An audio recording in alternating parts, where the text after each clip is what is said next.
sakit jiwa. Sumpah ini kisah nyata yang asli, ngeri, sekaligus ironi banget. Dengerin deh suara ini.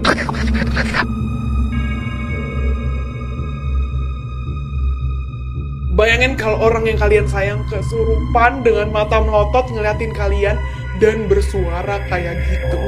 Duduk manis dan dengerin sampai habis. Cilais here and let's talk about Getih Anak, cerita pesugihan yang gue baca dari threadnya Mitolog. Nyeritain tentang Pak Sugi yang datang ke temen lamanya namanya Muji. Dia itu dikenal sebagai orang pintar. Pak Sugi ini mau jual anaknya biar jadi kaya. Karena dia udah pasrah, anak pertamanya tuh sakit bertahun-tahun gak sembuh-sembuh. Udah segala cara dilakuin sampai ngejual segalanya buat pengobatan anaknya.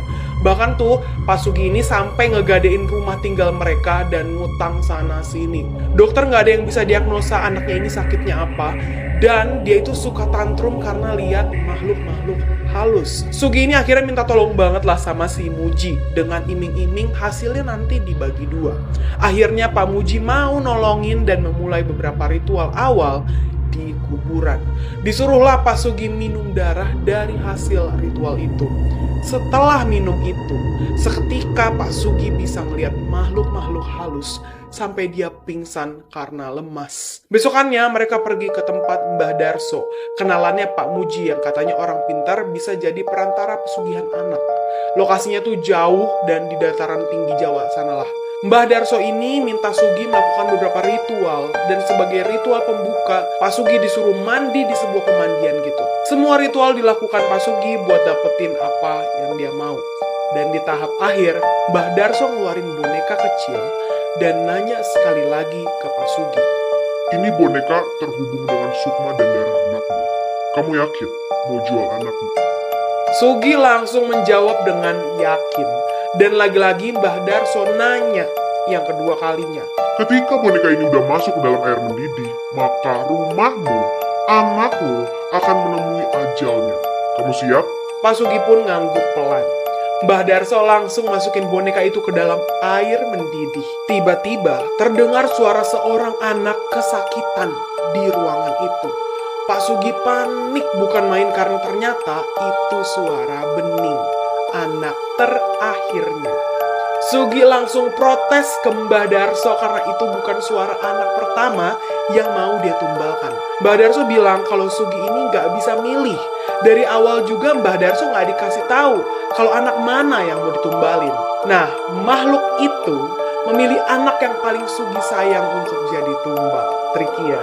Sugi langsung mengambil boneka itu di dalam air panas tanpa takut tangannya kepanasan, dan dia ngamuk di situ. Di situasi ini dia merasa dijebak. Udah pastilah ya. Mbah Darso di sini tuh bingung sama reaksinya Sugi. Padahal awalnya dia datang dengan tekad bulat loh. Bahkan ditanya berkali-kali, jawabannya selalu nggak pakai mikir. Saat itu juga Sugi langsung pergi dari tempat itu. Dan saat sampai di rumahnya, jeng jeng jeng jeng. Karena ini udah panjang, lanjutannya kalian bisa langsung baca aja di threadnya. Tapi kalau mau diceritain juga boleh sih. Kalau kalian suka, kalian boleh follow and let me know ya kalau udah rame. Ntar kita lanjut. Terima kasih telah bergabung dengan petualangan menegangkan di saluran YouTube kami. Namun, ini hanyalah awal dari banyak petualangan yang menunggu di depan. Kami sangat bersemangat untuk menghadirkan lebih banyak cerita seru, penemuan misterius, dan momen-momen tak terlupakan yang akan membuat bulu kuduk kamu merinding. Jangan lupa untuk memberitahu kami pendapat kamu tentang video ini di kolom komentar.